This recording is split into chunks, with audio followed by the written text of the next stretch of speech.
what is Russiagate? Russiagate has, I think, two main components. One is the allegation from elements of U.S. intelligence agencies that the Russian government waged an influence campaign to help elect Donald Trump and defeat Hillary Clinton in the 2016 U.S. election, mainly on two fronts. One is the hacking of emails, the hacking of the emails of the Democratic National Committee, and the emails of John Podesta, who was the campaign chair of Hillary Clinton, and releasing them to the public in a bid to embarrass them. And the second component is this social media, this alleged social media campaign through Russian troll accounts on Twitter and Facebook, mainly to promote Trump, promote divisive messages, and stir up unrest in the country. And so promote, doubt in U.S. democratic institutions and, more or less benefit Trump, the theory goes. And the second component of Russiagate is the question over whether or not the Trump campaign colluded with all of this. So because there were contacts between Trump campaign officials and Russian nationals during the campaign, and because Trump himself, broke with orthodoxy during the campaign, at least rhetorically, broke with orthodoxy and talked about wanting warmer relations with Russia.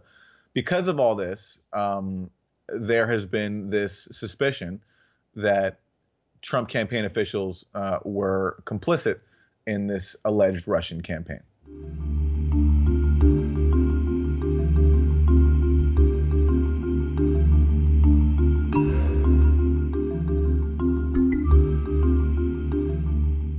The key pieces of alleged evidence in the Russiagate controversy are not very substantial. Starting with the email hacking claims, you have this report put out in January 2017, over a year ago now, by elements of U.S. intelligence agencies. It was initially reported as being all 17 U.S. intelligence agencies, but actually it turned out to be hand-picked analysts from three agencies: the NSA, the FBI, and the CIA. So not even those agencies in full, but hand-picked analysts from those agencies, saying that the Russian government was behind the hacking of emails of the DNC and of John Podesta. They provided no evidence. Later on, there were reports in the Washington Post that a source deep inside the Kremlin confirmed that the order came right from Vladimir Putin himself to hack the emails. But that's just a claim. There's been zero evidence to substantiate it. The actual hacking itself was not even analyzed by the government. It was analyzed by a firm called CrowdStrike, which is closely aligned with the Democratic Party, and is also, I think, founded by a Russian national who is very openly anti-Putin. And there's been no independent FBI or government examination of the DNC servers themselves to corroborate it. So it's quite possible that all this is true, that the Russian government did do this. The point is, though, in terms of the evidence that's adduced to substantiate it, there is literally zero. There's just claims, which is important from distinguishing from actual evidence. The evidence for allegations of the evidence for social media, for Russian social media campaigns, so far has been Facebook has confirmed that $100,000 was spent by Russians, by unnamed Russians, on social media ads. They admitted quietly that more than half of the ads came after the election, which would be a curious way to influence the election if the ads are coming afterwards. And some of the ads have been released and they're silly. There's like a shirt of Bernie Sanders, like a buff Bernie Sanders. There's a Jesus meme. I mean, they're really dumb. And what they appear to be are ads from a Russian troll farm called the Internet Research Agency. I think that's not the exact term. It's something like the Internet Research Agency. And they've been like what they're doing has been profiled before. There's a great piece by Adrian Chen in the New York Times Magazine a few years ago. They talked about how these Russian troll farms, for the purposes of clicks, of clickbait, and I don't know, maybe as an experiment to try to like sew up some discord overseas, they put out fake news and weird memes. But so far, the dollar amount is so negligible that it seems even silly to talk about. $100,000, most of it after the election. In the case of Brexit, Twitter said that no. In the case of Brexit, Facebook said that it found 3 ads for a total of 97 cents. So that's the extent of this Russian social media campaign that we're all supposed to be concerned about. And in terms of the collusion, that's where it gets a bit more complicated. But there have been contacts between Trump campaign officials and Russian nationals. But unfortunately, because these Russian nationals' passport is Russian, it says Russia on it, that's been widely taken to mean that they're Russian government and that they were involved in some sort of conspiracy. There's all these different little stories. There was I think most famously, what most people seize on is this June 2016 meeting in Trump Tower between Donald Trump Jr., then campaign chair Paul Manafort, and Trump's son-in-law Jared Kushner, and some Russian nationals, including this lawyer Veselnitskaya, who was seeking to have what's known as the Magnitsky Act repealed, which imposed sanctions on Russian companies. And the official story, according to Donald Trump Jr., is that Veselnitskaya floated compromising information on Hillary Clinton and her dealings with the Russian government. So he took the meeting saying, hey, great, and we know in the emails that were publicly released, he says, if this is what you say, I love it. But according to all participants at the meeting, Veselnitskaya wanted to talk about repealing the sanctions and about, Russia's countermeasure to the sanctions had been limiting adoptions of Russian babies by U.S. parents. And so Veselnitskaya wanted to talk about that. When Donald Trump Jr. realized that, they ended the meeting. That's what they say. And that meeting has been taken to be evidence of collusion. Even though Veselnitskaya is not a Russian government lawyer, we know she's been working a long time on this campaign to repeal the sanctions. The email that their intermediary, Rob Goldstone, who's a music publicist, the guy who set up the meeting, the email he sent to Donald Trump Jr. says, this lawyer has compromising on Hillary Clinton in her dealings with the Russian government, which of course is not what the contents of the hacked emails were or the leaked emails were. So, that's taken as evidence. I don't see it as that. It's possible evidence will emerge. But so far, in terms of actual collusion, even though we know that Trump officials have been wiretapped, they've had their emails released, they've submitted their emails to Congress, there's nothing that says that people from the Trump campaign were in direct contact with the Russian government and organizing some kind of plot to get Trump elected.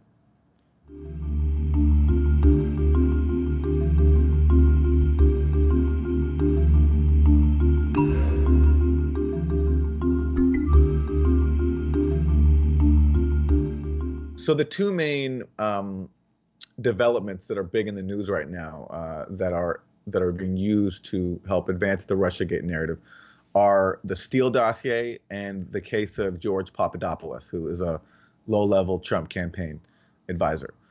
With the Steele dossier, that is a piece of opposition research that was written by Christopher Steele, or at least he's the credited author, Christopher Steele. He's a former British spy. And the firm he works for, Fusion GPS, was hired first by Donald Trump's Republican opponents during the 2016 primary. After Trump won the primary, then the Democratic National Committee, through a proxy, hired Fusion GPS. And that's when Fusion GPS hired Christopher Steele to conduct more opposition research on Donald Trump. And Steele, who was formerly based in Russia, but not for many years, I think for at least 15, he hasn't been there in over 15 years. He supposedly tapped his contacts and came up with what's known as a Steele dossier. And this is a series of memos that he wrote beginning, I think, in June 2016 that detail what he calls a high-level campaign of coordination between Vladimir Putin's government and the Trump campaign. Steele, in fact, says that Putin has been cultivating Trump for many years, for at least 5 years, using him to, in an ultimate goal to destabilize Western alliances. So the timeline here would mean that back when Donald Trump was hosting The Apprentice, which is a reality television show, that Vladimir Putin had the prescience to foresee someone who could possibly be a future U.S. president and destabilize the Western alliance. So that's at the heart of Steele's claim here. And he says that in return, Trump has been supplying information on Russian oligarchs in the U.S. And that Russia has been feeding Trump intelligence on not just Clinton, actually, but his previous Republican opponents as well. So Steele alleges a very deep tie. Steele also alleges that Jill Stein, who is a Green Party presidential candidate, that she is a Russian asset because Stein attended a gala put on by RT, the Russian television network, and he still alleges that Russia paid for it and has been using her as sort of a proxy in its campaign. He also alleges, and of course with Trump, the most famous thing is that on top of this mutual beneficial relationship between Trump and Putin, that Putin meanwhile has collected kompromat on Trump, which refers to compromising information on Trump as a result of his trips to Russia, including, most famously, Steele alleges that when Trump was staying at the Ritz-Carlton in 2013, that using secret cameras, the Russians filmed Trump hiring prostitutes and having them pee on a bed where he was under the impression that Barack Obama had slept. And so Putin is using this threat of this pee tape to blackmail Trump into doing what he wants.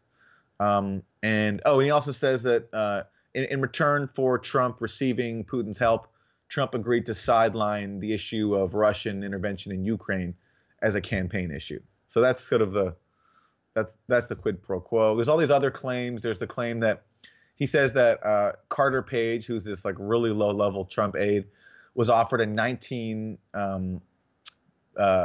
stake in the Russian state oil company. So and the Russian state oil company is valued at something like $58 billion. So that's like 11 billion. So he says that this low-level Trump aide was offered something like $11 billion if he could get Trump to waive the sanctions on Russia. So that's the Steele dossier. I think what's important to know about it is that it gets a lot of facts wrong in terms of the nuances of Russian society. Everything it says, there's nothing that it says that previewed anything that happened afterwards. So it didn't talk about emails until after we knew that the emails had been compromised. It didn't talk about this guy Carter Page being in Moscow until after he was in Moscow. It says things like Putin wants to undermine, Putin wants to go back to a 19th century model of the world that undermines the ideals-based international order. And it characterizes Putin as speaking in those terms. Whereas Putin never says, I want to go back to the 19th century. And Putin never talks about this quote-unquote ideals-based international order. That's the language of Putin's Western critics, like John Kerry or Joe Biden. They're the ones who said that about Putin. So what it looks like there is basically Steele and whoever wrote this for him are taking public reports in the press, packaging them in this like quote-unquote dossier that looks like an intelligence report, and selling it. And literally, that's what they did. They sold it to Fusion GPS, which was working for the DNC. So it's unverified political opposition research.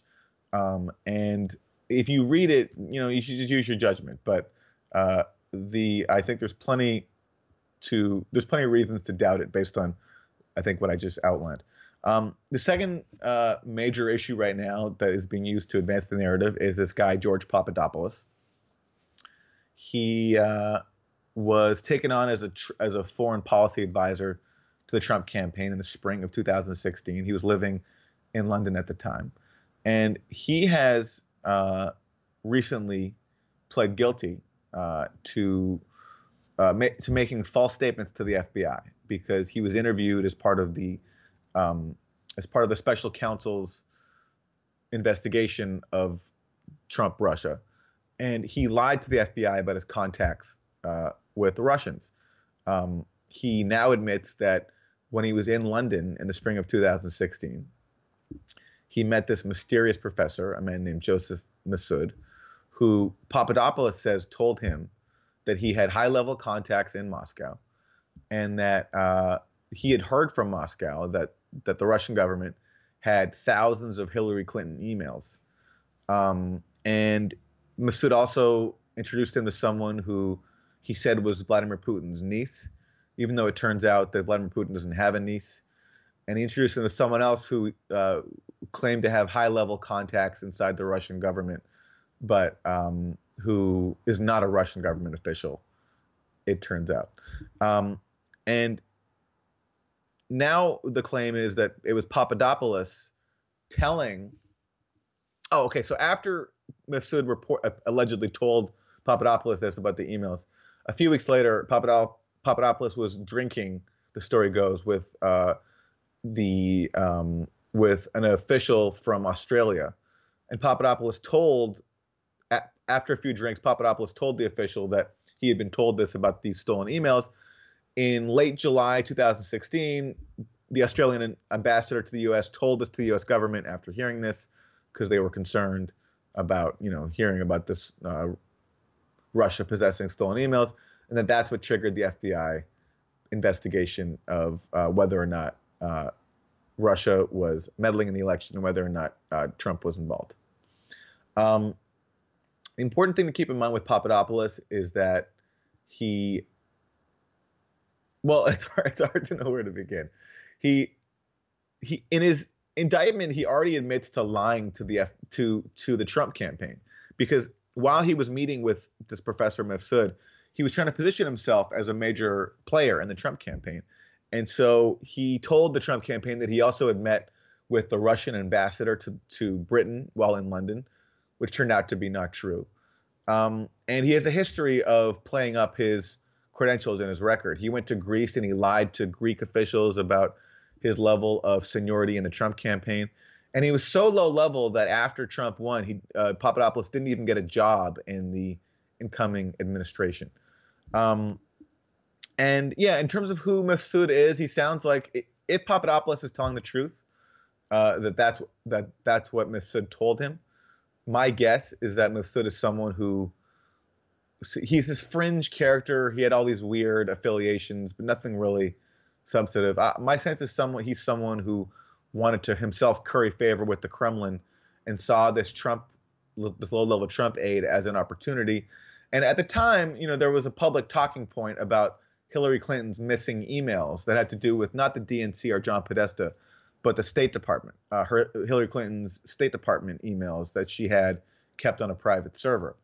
And there had been speculation that maybe they had been hacked. So I can't prove this, but it's my suspicion that Massoud, seeking an opportunity to curry favor with Papadopoulos, told him about that he knew someone in the Russian government who claimed to have Hillary Clinton's stolen emails. Because note the language there. Massoud didn't say we have the stolen DNC emails, we have the stolen Podesta emails. He said we have the stolen Hillary Clinton emails. So that to me is a sign that Massoud was a scam artist trying to fool Papadopoulos. But we'll see. I mean, we don't know that for sure yet.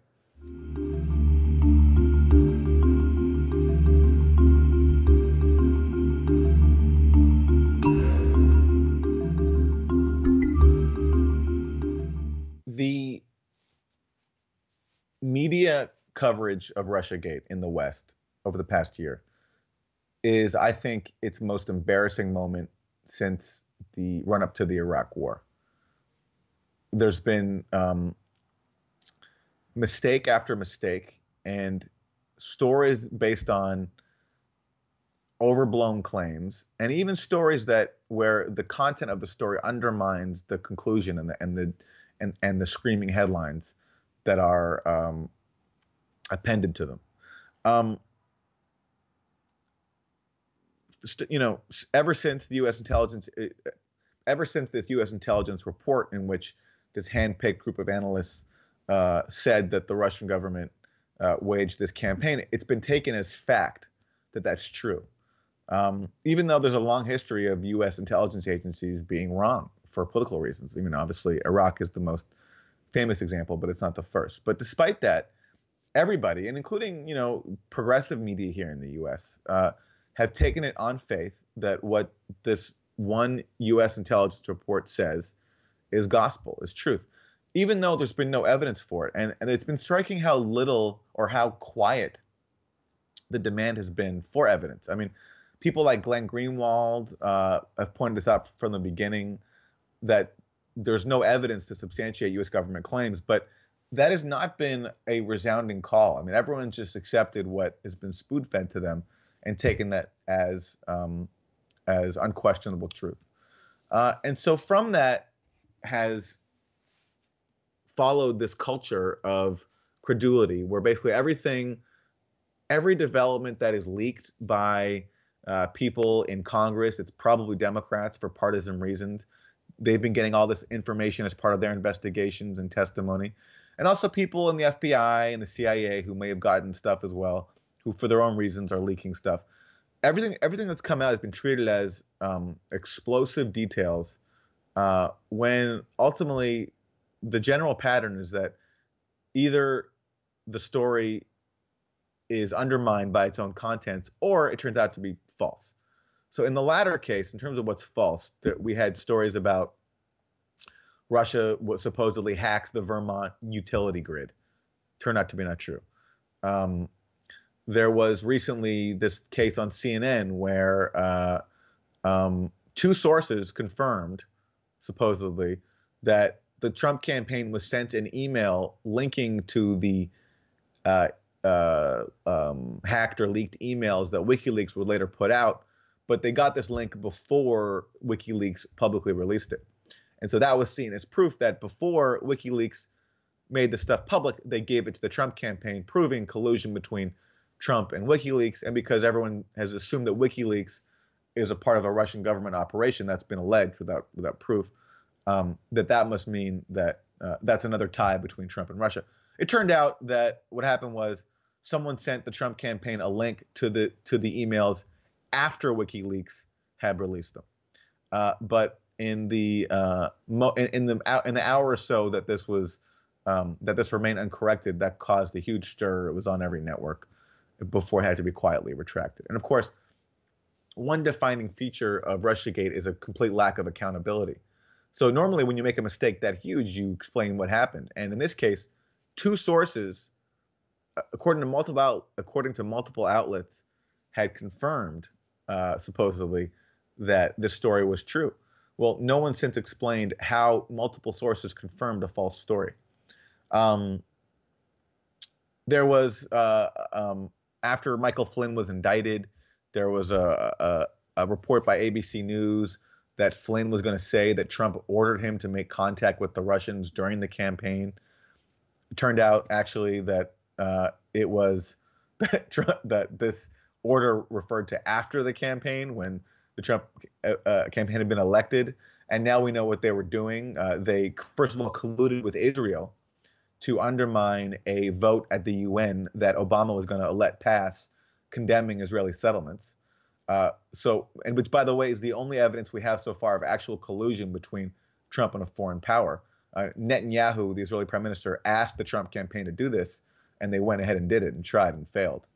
By the way, they asked, so the reason they contacted Russia for this is because they asked Russia to veto this resolution, but Russia said no and actually voted for it, giving you an indication of the degree to which Trump and Russia are in cahoots. The fact that the first request Trump made of Russia after his victory, Russia turned down. And the second thing is that Flynn talked to the Russian ambassador just as Obama imposed new sanctions on Russia, and asked him not to retaliate, or at least not to escalate the situation. And Russia, thinking that Trump was going to maybe act on his promise to improve relations, complied. And that's taken as signs of. For some reason, we're supposed to be critical of that, but I don't know. I think it's actually great that Russia and the U.S. didn't escalate tensions further than they already are, because they're already pretty bad. So, I mean, maybe it's not good that Trump went behind like Obama's back, but I'd rather have him go behind Obama's back on de-escalating tensions than on trying to undermine Obama on a vote at the world's highest body, at the UN.